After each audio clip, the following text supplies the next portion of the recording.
Oke, assalamualaikum warahmatullahi wabarakatuh. Kembali lagi di podcast Cedakmu, cerita dalam kepalamu.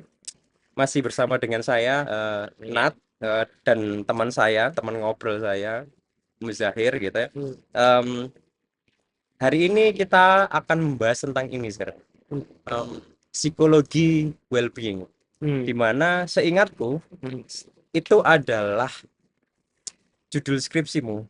Iya, Ya, lebih tepatnya psychological well-being. psikologi Heeh. well-being. Nah, itu Pengaruh. bagaimana nanti bakal kita bahas selama beberapa menit ke depan gitu ya. Kita mulai dari apa ini? Kita mulai dari Dari itu aja penerjemahan. penerjemahan. Oke. Hmm. Sebenarnya em, psikologi well-being itu kayak kebahagiaan nggak sih? Hmm. Menurutmu? Bukan. Kalau Bukan ya? kalau men- kalau kalau bahasa sederhananya Heeh. memang ini kan pada dasarnya psychological well-being ini kan istilah Mm-mm. dari seorang pakar ya. Namanya itu Martin Seligman. Heeh. Martin Seligman dia apa ya, meneliti lah ceritanya kenapa sih orang-orang itu kecenderungannya susah gitu untuk apa berbahagia. Bahagia. Heeh. Ternyata yang didefinisikan orang-orang itu eh, bukan sepenuhnya yang dinamakan bahagia. Heeh. Nah, kalau yang mau kita bahas ini bahagia yang versi psikologis, Iya. jadi yang lebih menyeluruh, lebih maknawi gitu lah, Lebih dari lebih bahagia. dari bahagia Iya. yang orang biasa dalam arti orang awam itu pahami gitu loh. Mm-mm. Bahagia sing sederhana itu berarti piye? Ah, iya toh. Nah, betul. Main Terus poker sampai koncone. Wah, ya, ya. Terus habis itu pulang-pulang, aduh, mikir mana? Aduh, kok meneh utangku aja kurang kebayar. ya, nah itu bukan Itu bukan kebahagiaan bukan yang nggak. tidak sepenuhnya berbahagia, Hmm. dia hanya senang. Nah, Ya, nah kalau orang-orang menyebutnya kan kalau di bahasa Indonesia kayak senang itu identiknya dengan bahagia. heeh, Happy means ya, ya happy itu sama kayak heeh, bahagia, padahal kan heeh, beda gitu. Kalau ya, heeh, orang luar itu kan heeh, meneliti mengenai well-being, ya, dibedakan lah happy and well-being itu unsurnya secara maknawi lebih lebih dalam. ya, heeh. Hmm. Di dalam penelitianmu Hmm. itu ada konsep-konsep tentang well-being itu yang diangkat atau yang dibahas itu apa sih? Kalau yang kalau contekan ini kan Heeh. contekan ya teman-teman, perlu diketahui bahwa kami ketika bikin konten selalu nyontek. Ya karena keterbatasan otak ya. Ya urusannya Ya, contek itu kan lebih kepada bagaimana untuk meminimalisir kesalahan-kesalahan kami yang notabene seringkali juga ketika ngobrol ngawur mas ini ya, tapi ya wis lah. iya, Nah kalau konteks aja. Ben punya konteks. Nah kalau yang dari sini ini konsepnya Martin B. Seligman. Ada beberapa ilmuwan besar mas yang meneliti mengenai well-being. Salah Iya, satunya adalah Martin Seligman. Kalau yang punyanya saya itu dari Daniel Kahneman. iya. Nah itu Itu yang membuat yang menulis buku Think ya, Slow and Think Fast Fast and juga. Slow itu Heeh, orangnya juga yang menulis, dia iya. profesor lah kasarannya seperti itu. Saya tak golekno detail ya Mm-mm. yang dari. Sebenarnya yang membuatku penasaran adalah bagaimana sih psikologi well-being ini penting begitu loh kita miliki di era sekarang gitu loh, di mana perekonomian sulit, terus habis itu ada kebijakan-kebijakan pemerintah yang Ay, memberatkan kita begitu ya ay, tentang pajak dan yang ay. lainnya begitu loh. Bagaimana kita memaknai hal-hal tersebut gitu Mm-mm. dengan konsep-konsep yang ada, misalnya stoik, mungkin nantilah kita bahas stoik misalnya ya, kalau kita dapat materinya atau kita udah siap untuk membahas itu, kita bakal bahas lah tentang stoikisme. Nah, ini adalah psikologi well-being nih yang aku juga penasaran gitu loh, ketika kita bisa eh, accept Mm. konsep well-being begitu loh, ya aku meyakini bahwa nanti kualitas hidup kita bakal lebih membaik nih. Iya, iya, iya. Kebahagiaannya tidak hanya kebahagiaan yang apa ya, sementara begitu loh, ya hai doang gitu. Siapa sih yang mau kebahagiaan yang hai doang Mm-mm. dan tidak eh, lama begitu ya, Mm. kita kan pinginnya kan kebahagiaan itu yang lama begitu kan. yang ketika ada masalah apapun ya kita tetap stronger begitu loh. Ya tetap tetap memaknai hidup ini bahagia Heeh. gitu. Lo Oh, tak kirain ikut lah apa ngalih kerja sih. Pesan sih laris. ya. Nah, kalau kalau yang dipotong kan. Ya wis. Lah melbune aku mau bahas tentang nah bagaimana hal ini menarik untuk dibahas adalah itu tadi aku muncul pertanyaan di dalam kepalaku bahwa ini bagaimana ya agar kita bisa mengaplikasikan psikologi well-being Psychological well-being dengan keadaan sekarang sekitar seperti itu. sekarang. Oke, ya, dan mungkin saya saya akan coba gitu ya, apa mengejawantah apa ya, mengejawantah deskrip deskrip itu Analisis bahasa apa? enggak, deskripsi itu bahasa bahasa Indonesianya adalah ejawantah Iya. ya. Jadi saya akan coba untuk membaca kembali ya istilahnya apa yang dinamakan psikologi well-being itu. Aspeknya sebetulnya dimensinya ada berapa ini? Ada, kalau yang di sini ada 6. Ya, ada 6. Heeh. Yang pertama adalah penerimaan diri. Bagaimana seseorang itu punya sikap positif pada diri sendiri. Terus kemudian dia merasa menerima dirinya seapa adanya. Mm-mm. Ya, kalau dalam konteks hari ini kan ketika ngomongin mengenai pemerintah yang kacrut, Iya.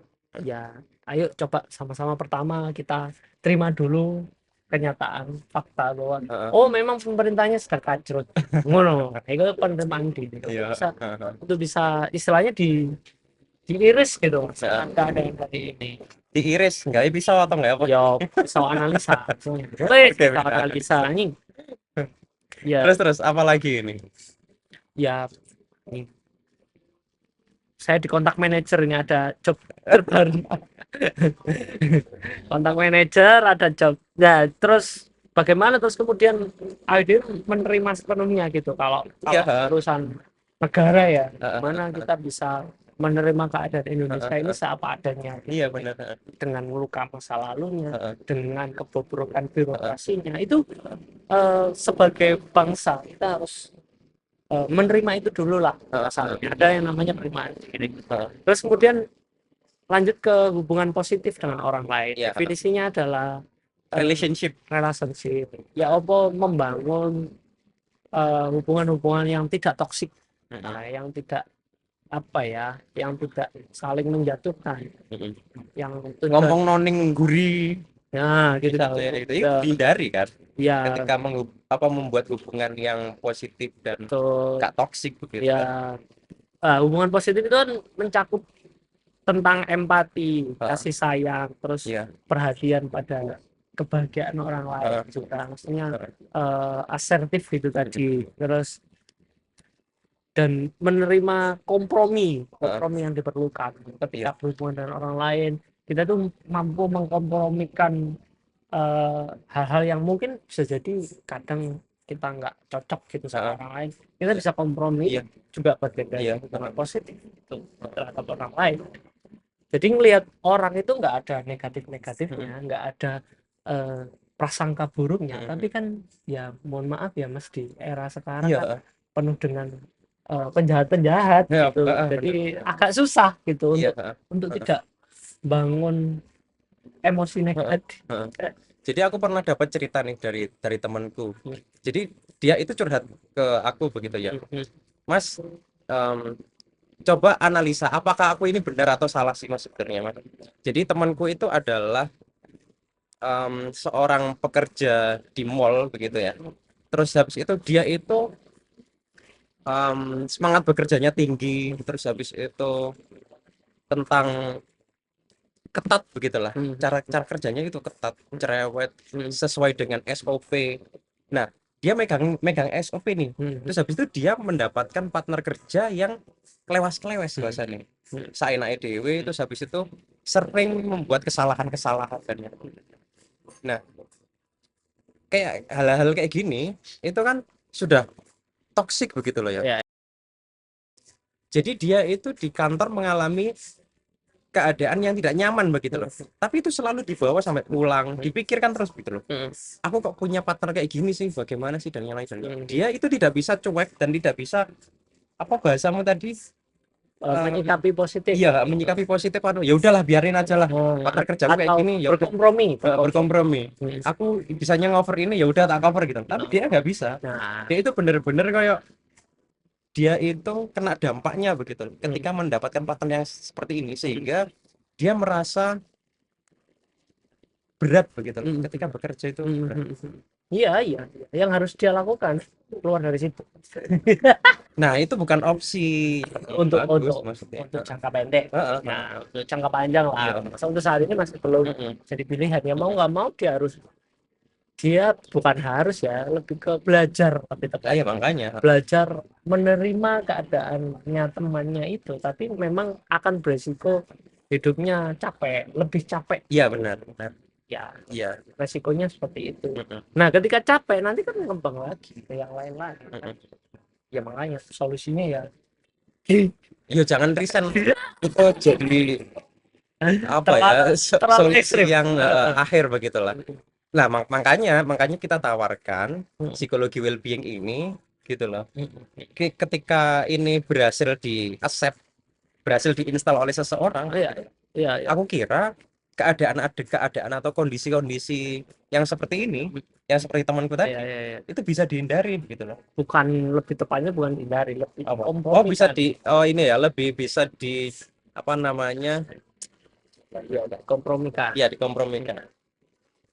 Ya karena kita nggak akan bisa menghindari orang-orang seperti itu. Iya, Gitu. Kalau mau menghindari ya lepas dari lingkungan itu, Heeh. nggak mau gitu. Ya karena ya kalau mengenai hubungan antar manusia kan selama itu ada manusia selalu akan ada orang-orang yang tidak sesuai gitu Iya. dengan emosi kita gitu kan. Rasanya kan seperti itu. Terus apa aja yang lain selain Terus relationship? nah ada yang namanya autonomi atau Heeh, otonomi diri, otoritas seseorang untuk bisa mengontrol dirinya. heeh. Eh, Mindfulness? betul. Terus bagaimana dia mengambil keputusan, Heeh. ya salah satunya adalah mindfulness. Dalam konteks otaknya itu namanya mindfulness, dalam konsep dirinya namanya autonomi. Otonomi itu Otonomi berarti dia mampu untuk mengontrol dirinya sepenuhnya. sepenuhnya. Seperti membuat keputusan dia harus sadar terhadap keputusan tersebut. Betul. Dia tidak gampang konform, dia tidak gampang merasa dekat dengan orang lain karena terlalu dekat akhirnya terpengaruh. Oh ya, secara Oke. keputusan ini berpengaruh ya, keberpihakan dan lain-lain. Keberpihakan dan lain sebagainya. Dia tidak cara dia mengambil keputusan itu, dia tidak serta merta menyadari bahwa oh sebab dan akibatnya itu karena ini gitu. Hanya terus kemudian tidak otonomi. Ya, Tuh. iya ya benar. Terus ada apa lagi? Terus setelah di otonomi yang paling penting adalah evaluasi, Mas. Evaluasi. Saat seseorang itu punya kesalahan ataupun ya kelebihan lah, maksudnya dia berhasil menggapai sesuatu dari dirinya dia mampu mengevaluasi keseluruhan gitu. Apa faktor-faktor penyebab dia mungkin gagal, apa faktor penyebab dia bisa berhasil, seperti itu yang lebih penting dari otonomi itu. Oke, berarti kita ulang, Zer. Kita ulang. Apa berarti hal-hal unsur-unsur dalam apa namanya psikologi well-being ada apa aja tadi? Ada 5 ya? Ada 6. Ada 6. Apa aja? Penerimaan diri, hubungan positif dengan orang lain, positif dengan orang lain, otonomi, penguasaan lingkungan. penguasaan lingkungan. Itu bagaimana seseorang bisa efektif ya memilih atau menciptakan lingkungan yang sesuai dengan kebutuhan dan nilainya. Wis, ngeri kan? Wah, itu angel banget tak kira ya. Iya betul. Jadi kita yang menciptakan lingkungan gitu loh. Tapi katanya ada beberapa opsi kan. Bisa kita menyesuaikan diri dengan lingkungan. Misalnya lingkungannya pemabuk-pemabuk, ya kita oke lah kumpul. Tapi kan nggak usah mabuk kan nggak masalah. Itu nggak apa-apa. Iya kan? Itu dinamakan penguasaan lingkungan. Iya. Karena dia mampu mengontrol dirinya di tempat itu. Gitu. Terus itu yang keempat, yang kelima Terus yang kelima adalah purpose of life, tujuan Purpose. hidup. Ya. Dia punya tujuan hidup tuh. Heeh. dalam dalam hidup Anda nggak ngawang, Heeh. Anda ngalir aja, nggak kayak gitu. Hidup ada tujuannya. Oke. Meskipun mungkin ide pernah dikasih apa ya, eh, istilahnya apa, advice, Heeh. nasihat oleh orang tua kita, Ya. kalau bahwa ya hidup itu yang paling bermanfaat loh, itu adalah tujuan hidup, nggak Ya. apa-apa. Meskipun masih kayak apa? Itu termasuk tujuan ya, termasuk goals ya. Iya itu Nah, goals. mungkin orang-orang yang salah adalah ini. Aku membuat tujuan hidupku adalah membuat rumah. Tujuan hidupku adalah menikah. Loh, Tujuan hidupku adalah punya anak yang banyak. nggak apa-apa, nggak apa-apa. Iya kan ya, Purpose masalah. of life ada namanya short term sama long term. Oh, oke. Heeh. Kalau itu nuansanya berhubungan dengan materi, ya nanti coba aja sampean gapai di situ. Apakah mampu memenuhi kebahagiaannya sampean? Kalau nggak mampu, Kalau nggak mampu, ya berarti bukan itu tujuan hidup Anda. berarti dicari lagi ya. Terus Iya, dicari. dicari terus. Ya masalahnya orang-orang banyak yang em, merasa selesai begitu hidupnya ketika mencapai sesuatu dan goalsnya tidak tercapai. Iya, ya dia nggak akan bahagia. Iya, Kalau misalkan nggak akan tercapai, ya justru malah depresi kan. iya, Stres malah. Depresi mah. Stres gitu, Nah. nggak tercapai. iya.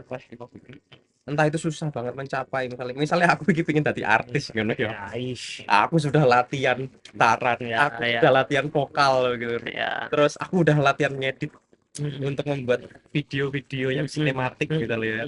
Tapi nyatanya hasilnya tidak sesuai dengan apa yang udah aku siapkan. Iya, ya. Aku siapkan. Yang kamu impikan. Begitu loh. Akhirnya kan ya mau nggak mau stres serius. Ya. Rasanya stres, capek, terus habis itu pingin selesai. Pengen ya udahlah, nggak ngapain lah. Ngapa-ngapain, mending ngopi-ngopi doang aja. Ya. Ya lebih ke, kalau Anda seperti itu, ya yang harus di-adjust adalah itu tadi Mas, tujuannya itu. Ya. Apa yang ingin Anda gapai gitu. Ya. Istilahnya ya nggak harus mulu-mulu lah. Misalnya yang sederhana mungkin menyenangkan orang tua, itu boleh Ya. jadi tujuan hidup gitu. Tapi kan menyenangkan orang tuanya versi yang kayak gimana, itu kan yang harus juga cari gitu. Tapi yang penting ada tujuan. Itu masuk ke journaling kayaknya ya. Journaling Bisa. Kalau journaling itu kan tujuannya untuk men-track apa ya? Men-track itu apa bahasa Indonesia nih? Men-tracking. ngeplot. Bukan ya. Men-tracking itu apa sih bahasa Indonesia? Ya sih lah, pokoknya men-track journaling, men-track hari-hari sampean. Relate nggak? Mau kemana dengan tujuan sampean? Apakah berhubungan landasan berpikir yang sampean lakukan hari-hari sampean itu terhadap tujuan sampean itu? Ya. Yang terakhir berarti apa? Yang keenam. Nah, yang terakhir adalah personal growth, pertumbuhan pribadi. Personal growth. Jadi seseorang itu, siapapun itu, akan memimpikan dirinya agar terus tumbuh, agar terus punya kualitas yang lebih daripada sebelumnya. Nah, kalau Anda manusia, Anda pasti akan punya keinginan seperti itu. Gak mungkin kan sama seperti yang dulu. Tapi banyak orang yang pikiran bahwa misalnya kayak gini, kan sebenarnya kita bisa aja nih, maksudnya ini salah kan ya kalau salah, benarkan kalau benar. Jadi grow ini maksudnya adalah misalnya aku pengen belajar bahasa Inggris nih, berarti aku les bahasa Inggris, atau enggak, kalau enggak gitu install aplikasi yang berhubungan untuk meningkatkan kemampuan bahasa Inggrisku. Begitu kan, itu kan grow. Itu tahap menuju grow. Nah, terus yang grow-nya sama dia bisa bahasa Inggris. Nah, oke, itu kan berarti hasilnya kan bisa bahasa Inggris. Tahun kemarin sama nggak bisa bahasa Inggris, sekarang bisa bahasa Inggris. Seneng? Iya, ya seneng. Nah, itu. Tapi banyak orang yang tidak peduli atau bahkan nggak paham konsep ini ya. Nah, Sehingga hidupnya hanya untuk bekerja di pabrik, pulang, oke selesai, habis ya, itu minggu jalan-jalan sama keluarganya ya, ke satu tempat begitu, udah selesai. hmm, Itu muter gitu aja. ya, Dia tidak meningkatkan eh, kapasitas dirinya. ya bagaimana bahasanya dia atau pengetahuan dia tentang parenting misalnya. Misalnya Banyak hal yang banyak hal bisa yang bisa dikembangkan, dipelajari. betul. Berarti kan itu bisa dianggap sebagai grow kan? Iya, cara melihat apakah Anda tumbuh atau enggak itu ya. Bagaimana sampean saat introspeksi diri Mhm. memahami kekurangannya sampean. Saat sampean melihat atau sampean mengintrospeksi diri sampean, sampean ketemulah ya, bahwa oh kekuranganku itu banyak. Maksudnya misalkan tahun ini sampean apa ya, Menargetkan, mengidentifikasi bukan mengidentifikasi. mengidentifikasi mendeskripsikan kekurangannya sampean Heeh. tahun ini sampean mengidentifikasikan kekurangannya sampean misalkan 10 ya. Mhm. Ya, ketika sampean tahun yang tahun depan Heeh. ya, ini udah jalan nih tahun ini kan, udah jalan, terus habis itu dalam perjalanannya ada hal yang sampean lakukan nih untuk memperbaiki itu, Iya. sampean melihat lagi ada kekurangan lagi Heeh. di situ, bro, berarti itu menunjukkan bahwa sampean tumbuh, Mhm. sampean lebih bisa melihat kekurangan pada diri. Artinya melihat kekurangan pada diri itu tahu gitu, hal-hal yang patut ditingkatkan Mhm. sebagai personal, Iya, itu iya. tahu untuk sebelah mananya. Semakin sampean banyak tahunya tentang dirinya sampean, justru malah itu mengidentifikasikan bahwa sampean lebih tumbuh Heeh. dari sebelumnya. Iya benar benar. Gitu. Menarik, Zur. Hmm. Terus sedikit sedikit cerita deh Hmm. perjalananmu ketika menulis Hmm. ini dijadikan skripsi Hmm. gitu. Apa yang melatar belakangimu untuk memilih Judul. judul ini? Judul. Ya kan biasanya penelitian itu nggak jauh-jauh dari dirinya ya. Heeh. Ya kan ya sesimpel bahwa apa sih aku urip iki. Mhm. Jadi pertanyaan itu yang muncul ya. Kebermanfaatan apa sih yang bisa aku Ya, berikan gitu ya? apa sih yang maksudnya gimana sih aku menjelaskan tentang konsep hidupku gitu. Heeh. Apa yang aku tuju dalam Heeh. hidupku. Kenapa sih aku kok gini-gini aja? Iya. Kenapa aku sih kok merasa kosong? Iya. Makanya terus kemudian aku coba tuh Mhm. belajar lah ya Mhm. tentang teori ini Mhm. gitu. Ya meskipun dalam prakteknya masih jauh ya untuk sempurna Iya. gitu dalam praktek, tapi kan ada hal yang di otakku yang bisa tak iris gitu loh, aspek-aspek yang Heeh. di sini yang bisa tak iris, yang bisa tak mengerti ketika aku gagal dalam sebuah tujuan. Heeh. Masalahnya apa itu kan, akhirnya aku paham, oh tiba ya awakmu gak disiplin, oh, oke, Ya. itu wujud dari autonomi gitu. Heeh. Bisa merefleksikan kekurangan Iya. dia Iya. dan ya akhirnya lebih enak, lebih Mhm. senang gitu. Jadi Lebih waktu itu bahagia. subjekmu siapa? Subjekku mahasiswa atas Mahasiswa ya? Berapa mahasiswa tuh? 20, tapi kan 20. eh, sulit ya sebetulnya skripsi itu. Sulit itu. Masalahnya itu skripsi saya itu hasilnya tidak terlalu signifikan. Heeh. Tidak terlalu signifikan karena eh, variabel X-nya, variabel penentunya Heeh. itu terapi puisi. Oh iya iya. Ya, masalahnya di situ. Jadi tidak bisa terapi puisi, meskipun puisi bisa dijadikan media untuk terapi ya, Heeh. tapi tidak bisa sepenuhnya untuk Heeh. membuat orang bahagia. Heeh. Tidak dalam ini Iya. sejahtera ya, psychological well-being Iya. lebih baik. Heeh. Itu masih belum ketemu eh, istilahnya signifikansi Iya. yang Heeh, benar. yang yang solid gitu. Heeh. Heeh. Ya jadi cuma min 2 wis gitu toh Iya iya iya iya. statistiknya. Iya. Susah. Jadi hanya signifikan tapi dikit gitu, Iya. dari 20 objek itu Heeh. ya paling ada 2-3 orang gitu, tapi kan mereka berarti tanpa terapi puisi pun bisa jadi mereka udah bahagia Iya. gitu.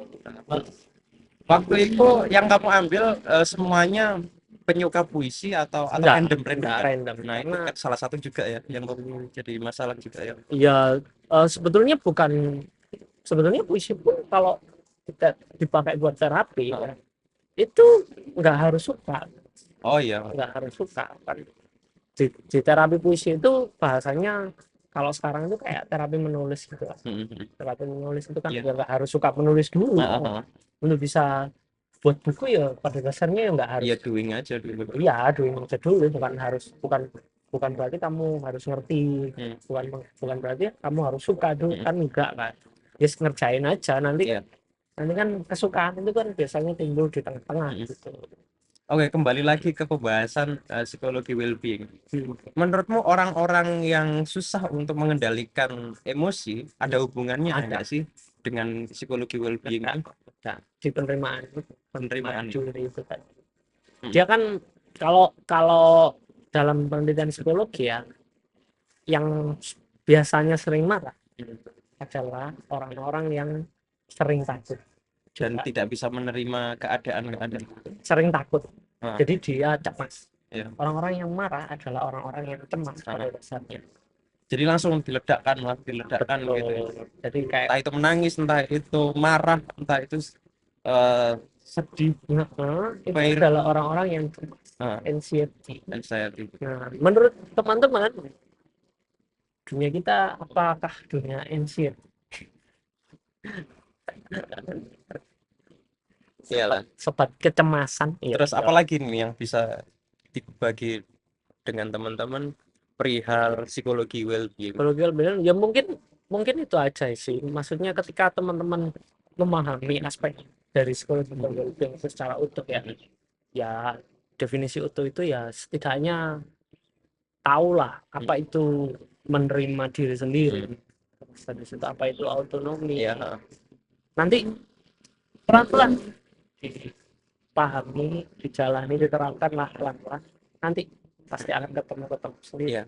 Nanti kita juga share di sini tentang siapa Daniel Kahneman. penemu-penemunya begitu ya, Bukan siapa yang penemunya ya, istilahnya orang yang meneliti itulah. peneliti. Oke. Ya, nanti kita tulis di sini siapa penelitinya agar kalian bisa setidaknya browsing lagi agar lebih dalam begitu ketika penjelasan kita berdua kurang jelas mungkin ya. Ya, Ya, saya kira cukup untuk hari ini begitu cerita dalam kepalamu. Terima kasih ya udah bercerita tentang skripsinya gitu ya. cerita skripsi aneh banget. Nah, tapi aku tertarik tadi sebenarnya ketika kita membahas eh, poetry terapi, terapi Wah, puisi. Nanti nanti kita bahas eh, wah, puisi terapi begitu. wah, di Jakarta satu sesi 4 juta dong. Oke, cukup sekian. Terima kasih. Assalamualaikum warahmatullahi wabarakatuh.